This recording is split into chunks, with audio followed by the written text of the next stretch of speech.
So hello everyone, welcome back to chemistry by Vanshita Poddar. ये हमारा third lecture है on atomic structure, lecture number 3।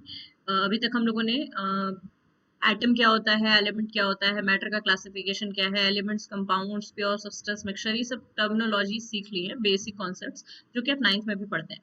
ठीक है, आज हम लोग चैप्टर के थोड़ी डीप इनसाइट में जाएंगे और एटॉमिक मॉडल्स पर शिफ्ट करेंगे। ठीक है, अभी तक हमने देखा कि हाँ, एटम्स जो है वो अम, 3 सब एटॉमिक पार्टिकल से मेजरली बने हैं और ये 3 सब एटॉमिक पार्टिकल होते हैं इलेक्ट्रॉन, प्रोटॉन और न्यूट्रॉन। ओके, तो अब हमें ये देखना है कि इलेक्ट्रॉन, प्रोटॉन और न्यूट्रॉन की एटम में सिचुएशन क्या है, वो किस तरह से सिचुएटेड है इनसाइड द एटम, और उनका मतलब कि वो मूव कर रहे हैं या फिर लोकेटेड हैं या फिर किसी एक जगह लोकेटेड हैं या थ्रू आउट डिस्ट्रीब्यूटेड है। सब कुछ हमें जानना है रिगार्डिंग द पोजिशन ऑफ सब atomic particles inside the atom. ठीक है, इसके अलावा हमें एटम्स की जितनी भी प्रॉपर्टीज हैं उन्हें एटम के स्ट्रक्चर के आधार पर एक्सप्लेन करना है। And all of this is done by atomic models. ठीक है, तो एटॉमिक मॉडल्स कुछ थ्योरीज होती हैं, कुछ पोस्टुलेट्स होते हैं, कुछ बिलीव्स होते हैं जो कि एटम के स्ट्रक्चर के बारे में बताते हैं कि एटम के अंदर इलेक्ट्रॉन, प्रोटॉन, न्यूट्रॉन कैसे सिचुएटेड है। और जिस तरह भी वो सिचुएटेड हैं, ठीक है, जो भी एटम का स्ट्रक्चर है और जो भी पोस्टुलेट्स हैं एटॉमिक थ्योरी के, एटॉमिक मॉडल के, उसके आधार पे एटॉमिक मॉडल एटम द्वारा शो की जाने वाली सभी प्रॉपर्टीज को एक्सप्लेन करने का प्रयास करता है। Okay, so time to time बहुत सारे एटॉमिक मॉडल्स आते रहे हैं। ठीक है, और उनका सक्सेसफुल होना इस बात पर डिपेंड करता है कि उस टाइम पर एटम्स ने जो भी प्रॉपर्टीज शो की, क्या वो सभी प्रॉपर्टीज वो एटॉमिक मॉडल एक्सप्लेन कर पाया या नहीं। ठीक है, टाइम टू टाइम एटम्स की बहुत सारी नई नई प्रॉपर्टीज डिस्कवर की जाने लगी और एटॉमिक मॉडल, जो पुराने एटॉमिक मॉडल्स थे, वो उन्हें एक्सप्लेन करने में फेल होने लगे। And that's why we needed a new model. ठीक है, तो एटॉमिक मॉडल या किसी भी प्रकार के मॉडल या थ्योरी की सत्यता सिर्फ तब तक होती है जब तक वो एक्सपेरिमेंटल रिजल्ट्स और एटम्स या फिर जिस भी बारे में हम थ्योरी बना रहे हैं, जब तक वो फैक्ट को जस्टिफाई कर पाए। अगर कोई थ्योरी या मॉडल फैक्ट को जस्टिफाई करने में इनकेपेबल होने लगती है, देन वी अंडरस्टैंड दिस कि we need a new theory, we need a new model, and then we switch to a newer one.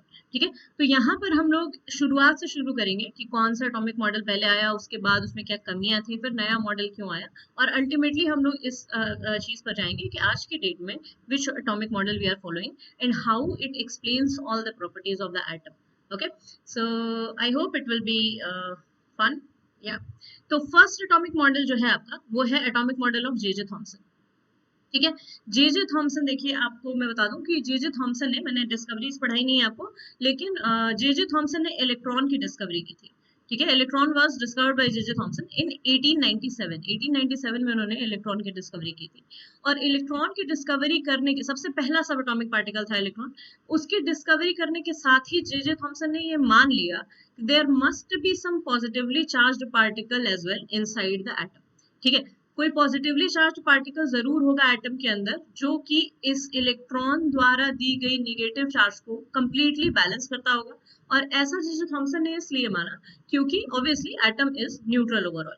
तो भाई उन्होंने जैसे ही इलेक्ट्रॉन डिस्कवर किया, उन्होंने ये कंक्लूड किया कि there must be some positive particles inside the atom as well which are exactly balancing the negative charge offered by the electron। ठीक है, और इस चीज को मानते हुए कि हाँ there must be some positive charge particle, J J Thomson ने अपना इलेक्ट्रॉनिक मॉडल दिया, अपना एटॉमिक मॉडल दिया इन 1898, मतलब इलेक्ट्रॉन की डिस्कवरी करने के ठीक 1 साल बाद। ठीक है, आपको ये ध्यान रखना है कि अभी प्रोटॉन की डिस्कवरी नहीं हुई थी, मतलब ध्यान क्या रखना है, I am just trying to draw your attention there कि अब अभी प्रोटॉन की डिस्कवरी नहीं हुई थी, बट जे जे थॉमसन ने कहा कि हाँ कभी होगी उसकी डिस्कवरी भी। ठीक है, there are some positive charge particle inside the atom, और उन्होंने बस ये अज्यूम करते हुए कि हाँ कुछ पॉजिटिवली चार्ज पार्टिकल्स भी हैं इनसाइड द एटम, उन्होंने एटम का मॉडल दे दिया था। ठीक है, तो जे जे थॉमसन ने सिर्फ 2 पार्टिकल्स कंसिडर किए थे, एक तो इलेक्ट्रॉन जो कि उन्होंने डिस्कवर किया था, और एक कुछ yet to be discovered positively charge particles. और इन्हीं 2 पार्टिकल के आधार पर उन्होंने अपना एटॉमिक मॉडल दिया था, which is known as watermelon model और प्लम पर्डिक मॉडल।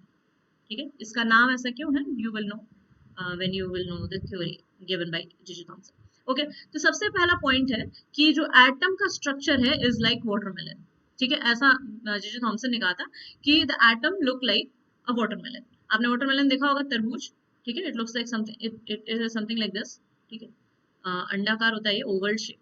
और according to J.J. Thomson, the positive part of atom is scattered inside the atom, just like the red part of watermelon is scattered inside the watermelon shell. ठीक है, तो J.J. Thompson ने बोला कि atom के अंदर positive charge ठीक उसी तरीके से बिछा हुआ है पूरे पूरे और पूरे पूरे शेल में एटम के, ठीक उसी तरह से बिछा हुआ है जैसे कि वाटरमेलन में, जैसे कि वाटरमेलन में उसका रेड पार्ट बिछा रहता है। ठीक है, तो basically this all is the positively charged part of atom, ये पूरा पूरा एटम के अंदर पड़ा हुआ पॉजिटिवली चार्ज्ड। ओके, अब अगली बात, according to J.J. Thomson, electrons are embedded in this positive part just like seeds are embedded in watermelon. ठीक है, आपने वाटरमेलन देखा होगा। J.J. थॉमसन के अकॉर्डिंग जो इलेक्ट्रॉन्स हैं वो इसी में एम्बेडेड होते हैं, इसी में धसे रहते हैं, ठीक उस प्रकार से जिस प्रकार से सीड्स धसे होते हैं वाटरमेलन में। ठीक है, तो कुछ इस प्रकार से इलेक्ट्रॉन्स धसे होते हैं इनसाइड द रेड पार्ट, यानी कि inside the positive part of atom. ठीक है, the electrons are distributed inside the atom in such a way that the electrostatic repulsion is minimized and the attraction is maximized. ठीक है, ये एकदम obvious है, आप जानते हैं कि कोई भी सिस्टम एनर्जी को मिनिमाइज करने की कोशिश करता है, और एनर्जी मिनिमाइज करने के लिए जरूरी है कि अट्रैक्शन उस सिस्टम में मैक्सिमम हो और रिपल्शन सबसे कम काम करे। ठीक है, और हम ये भी जानते हैं कि जो इलेक्ट्रॉन्स हैं हमारे यहाँ पर, they are negatively charge and they are going to repel each other. ठीक है, because similar charges repel each other. So that's why, according to J.J. Thomson, electrons एक दूसरे से जितना संभव हो दूर situated होते हैं in order to minimize the repulsion between them and in order to maximize the attraction between these electrons and the positive part of atom. Okay? और ये conclusive है कि हाँ, clearly जो हमारा मॉडल है वो ये सजेस्ट करता है कि the mass of atom is uniformly distributed inside the atom, because both the positive and negative part of atom is uniformly distributed through. ठीक है, तो इन्होंने जो बातें कही हैं उससे आप ये कंक्लूड कर सकते हैं कि एटम का जो नेट मास है, ओवरऑल मास है, क्योंकि भाई दो ही तरह की चीजें हैं एटम में अकॉर्डिंग टू मिस्टर थॉमसन, एक इलेक्ट्रॉन्स और एक कुछ पॉजिटिवली चार्ज्ड स्पीसीज जो कि येट टू बी डिस्कवर्ड है। और अकॉर्डिंग टू मिस्टर थॉमसन ये दोनों ही चीजें यूनिफॉर्मली डिस्ट्रीब्यूटेड हैं इनसाइड दैट। ठीक है, तो मतलब कि जितना भी मास एटम का है it is uniformly distributed throughout the atom according to J.J. Thomson's model of atom. Okay, तो ये स्पेसिफिकेशंस थे इस मॉडल की, और सॉरी ये स्पेसिफिकेशंस थे इस मॉडल की। और ओवरऑल ऑल्दो ये मॉडल एटम की न्यूट्रलिटी को एक्सप्लेन करता है कि हाउ एटम इज न्यूट्रल। ठीक है, बाय कंसीडरिंग कि हाँ there is some positively charged species inside it, ये एटम की ओवरऑल न्यूट्रलिटी को एक्सप्लेन करता है। लेकिन बहुत सारे आगे आने वाले एक्सपेरिमेंटल रिजल्ट्स को J.J. थॉमसन मॉडल एक्सप्लेन नहीं कर पाता, जिसकी वजह से इसे मतलब कि गिव ऑफ कर दिया जाता है, इसे छोड़ दिया जाता है और नए एटॉमिक मॉडल पर हम स्विच कर जाते हैं। अब ये कौन से ऐसे एक्सपेरिमेंटल रिजल्ट्स हैं जिन्हें J.J. Thompson atomic model explain नहीं कर पाता, वो हम लोग आगे देखेंगे। Okay, so let's go further.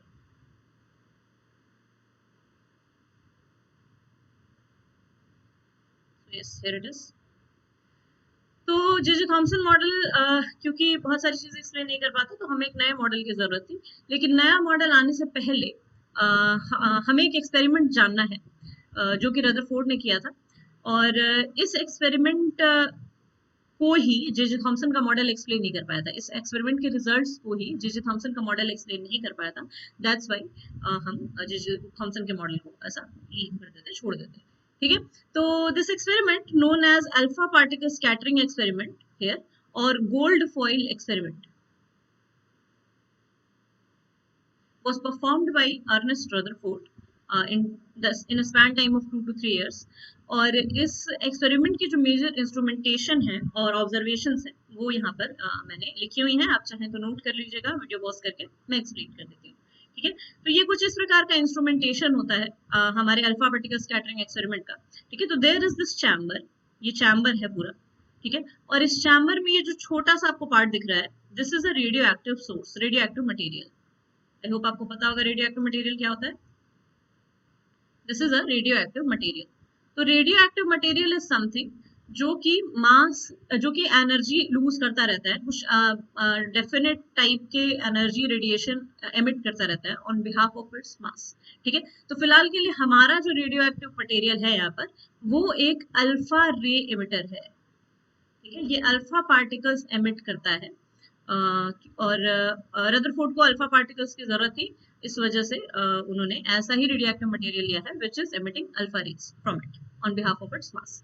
ठीक है, तो ये एक चैम्बर है जिसके अंदर हमने एक रेडियो एक्टिव मटेरियल रखा है which is constantly emitting alpha radiation. ठीक है, अब अगर आपको मालूम है कि अल्फा रेडिएशन जो है वो हीलियम अल्फा पार्टिकल्स से मिलकर बना होता है and alpha particles are nucleus of helium. ठीक है, 2 हीलियम 4 ये हीलियम का एटम है, इसका न्यूक्लियस होता है अल्फा पार्टिकल। इसका न्यूक्लियस एज इससे हम दोनों इलेक्ट्रॉन निकाल देंगे तो आपको अल्फा पार्टिकल मिल जाएगा। ठीक है, तो ये आपका अल्फा पार्टिकल है, मतलब कि उस पर +2 चार्ज होता है, +2 यूनिट चार्ज होता है अल्फा पार्टिकल्स पे, और which is a good charge. और हम बहुत ही फास्ट रेट से यहाँ से अल्फा पार्टिकल एसिलरेट कराते हैं और वहां से एसिलरेट करते हुए ये इधर आगे निकलता है। ये एक स्लिट है जिसमें एकदम एक छोटा सा होल होता है जो कि इस अल्फा पार्टिकल को, मतलब इस अल्फा रे को इस पर्टिकुलर डायरेक्शन में फोर्स करती है आने के लिए। ठीक है, और फिर यहाँ पर ये एक गोल्ड फॉइल होती है, ये जो आपको दिख रही है this is a gold foil. इस गोल्ड फॉइल पर हम अल्फा रे की बम्बार्डमेंट कराते हैं with a quite fast speed. Alpha रे की बम्बार्डमेंट इस गोल्ड फॉइल पे कराई जाती है।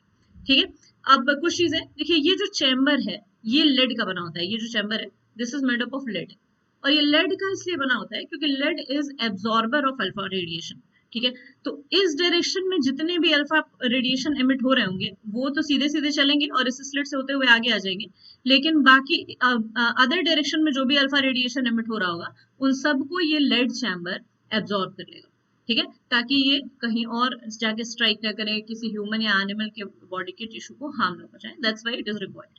ठीक, यहाँ पे भी ये जो स्लिट बनाई गई है ये भी लेड की बनी होती है ताकि बाकी हर डायरेक्शन में एमिट होने वाली अल्फा रेडिएशन एब्जॉर्ब हो जाए और सिर्फ इस होल से आगे बढ़ने वाली अल्फा रेडिएशन ही आगे बढ़ पाए और सभी fast moving alpha particles gold slit पे गोल्ड फॉइल पर स्ट्राइक करें और बाकी सारे अल्फा पार्टिकल एब्जॉर्ब हो जाए। ठीक है, अब देखिए ये जो है हमारा ये एक स्क्रीन है। ठीक है, this is a circular screen which is capable of moving, ये घूम सकती है ऐसे ऐसे करके। ठीक है, ये स्क्रीन को फोटोग्राफिक प्लेट कहते हैं। जब भी अल्फा रेडिएशन इस स्क्रीन पे टकराता है, ठीक है, तो it produces a glow like this. ये ग्रीन ग्रीन कलर का ग्लो प्रोड्यूस करता है इसके ऊपर। ठीक है, ये स्क्रीन जनरली बनाई जाती है ZNS की पुताई करके। स्क्रीन पे हम ZNS को ऐसा पूरा लगा देते हैं। ठीक है, because ZNS is fluorescent material और जब भी इससे कोई रेडिएशन अल्फा रेडिएशन टकराता है तो वो ऐसा ग्लो प्रोड्यूस करता है। तो वी वांट टू नो कि अल्फा रेडिएशन गोल्ड फॉइल से टकराने के बाद किधर जा रहे हैं, और ये जानने के लिए हमने ये सर्कुलर सर्कुलर स्क्रीन लगाई है। ठीक है, ताकि उस पर ग्लो प्रोड्यूस हो और हम ये रिकॉर्ड कर पाए कि अल्फा पार्टिकल्स गोल्ड फॉइल से टकराने के बाद कहाँ जाकर डिपॉजिट हो रहे हैं या कहाँ जाकर डेविएट हो रहे हैं। ओके, तो this is all about the instrumentation. I hope it is clear to you. थोड़ा क्लीन करूँ, छोटी छोटी बातें हैं जो मैंने बता दी। हाँ, गोल्ड फॉइल ही इसलिए ली गई थी क्योंकि गोल्ड इज वेरी थिन, ये सब आपने पढ़ रखा होगा। Gold is very very ductile and malleable, तो हम जितनी चाहें उतनी पतली शीट्स बना सकते हैं गोल्ड की। और हमें पतली शीट्स चाहिए थी क्योंकि हम एटॉमिक प्रॉपर्टी ऑब्जर्व करना चाहते हैं, एटॉमिक प्रॉपर्टीज पे काम करना चाहते हैं, और एटॉमिक लेवल पे काम करने के लिए इट इज इम्पोर्टेंट कि बहुत पतली शीट हमें मिले। ठीक है, गोल्ड की, तो ये काफी पतली शीट गोल्ड की बनाई जा सकती है, दैट्स व्हाई हमने गोल्ड फॉइल लिया हुआ है। अब देखिए रदरफोर्ड के अकॉर्डिंग अगर जे थॉमसन का एटॉमिक मॉडल ट्रू है, मतलब if atom actually looks like what Thomson has proposed, then जो मास है एटम का it is uniformly distributed throughout the atom, and if that is true then these fast moving highly positive charged alpha particles must not deviate while they strike the gold foil. ठीक है, they should strike the gold foil and they should not deviate, or they should deviate to very small angles, and they should get striked to the screen of this um, instrument. ठीक है, तो JJ Thompson, तो Rutherford के according कि JJ Thompson का अगर atomic model true है तो अल्फा पार्टिकल्स को बिना कहीं डेविएट किए या बहुत छोटे छोटे एंगल्स पे डेविएट करके स्क्रीन से टकराना चाहिए। ऐसा इसलिए क्योंकि जेजे थॉमसन ने कहा था कि मास यूनिफॉर्मली डिस्ट्रीब्यूटेड है। अगर मास यूनिफॉर्मली डिस्ट्रीब्यूटेड है तो हैवी अल्फा पार्टिकल्स को, जिनका चार्ज भी काफी ज्यादा है, उन्हें ये यूनिफॉर्मली डिस्ट्रीब्यूटेड लाइट मास रोक नहीं पाएगा और इस वजह से अल्फा पार्टिकल को बिना डेविएट हुए या फिर बहुत स्लाइट डेविएशन के साथ ही स्क्रीन पर टकराना चाहिए। ठीक है, लेकिन जो ऑब्जर्वेशन रदरफोर्ड ने की वो काफी ऐसा रेवोल्यूशनरी थी। ठीक है, तो देखिए, most of the alpha particles pass the gold foil undeflected. ये तो हम एक्सपेक्ट भी कर रहे थे और ये होता भी है कि ज्यादातर अल्फा पार्टिकल्स बिना डिफ्लेक्ट किए ही गोल्ड फॉइल से निकल जाते हैं। Some of the alpha particles deflect through small angles. चलिए ये भी एक्सेप्टेबल है कि हाँ भाई, positively charge alpha particles positively charged part of atom के साथ स्ट्राइक करके हो सकता है कि थोड़ा रिपल्शन फील कर रहे हो और हल्का फुल्का डेविएट हो रहा है। ठीक है, but some of the alpha particles, which are very few in number, around 1 in every 20,000, okay, around 1 in every 20,000, deflect at 180 degree and comes back towards the source. ठीक है, तो मतलब कुछ अल्फा पार्टिकल्स ऐसे भी हैं जो यहाँ से चल रहे हैं और 180 डिग्री पे रिटर्न होकर वापस सोर्स के पास पहुंच जा रहे हैं। And this observation was not acceptable at all, क्योंकि हाईली चार्ज्ड और हेवी मास्ड अल्फा पार्टिकल्स को अगर एटम का सारा मास और पॉजिटिव चार्ज यूनिफॉर्मली डिस्ट्रीब्यूटेड है, देन वो अल्फा पार्टिकल को इतना ज्यादा डेविएशन, इतना ज्यादा रिपल्शन ऑफर करने में कैपेबल नहीं होना चाहिए। और अगर ये इतना ज्यादा रिपल्शन ऑफर करने में कैपेबल है तो according to Ernest Rutherford this is possible only if whole positive charge and whole mass of atom is actually confined in a very small region।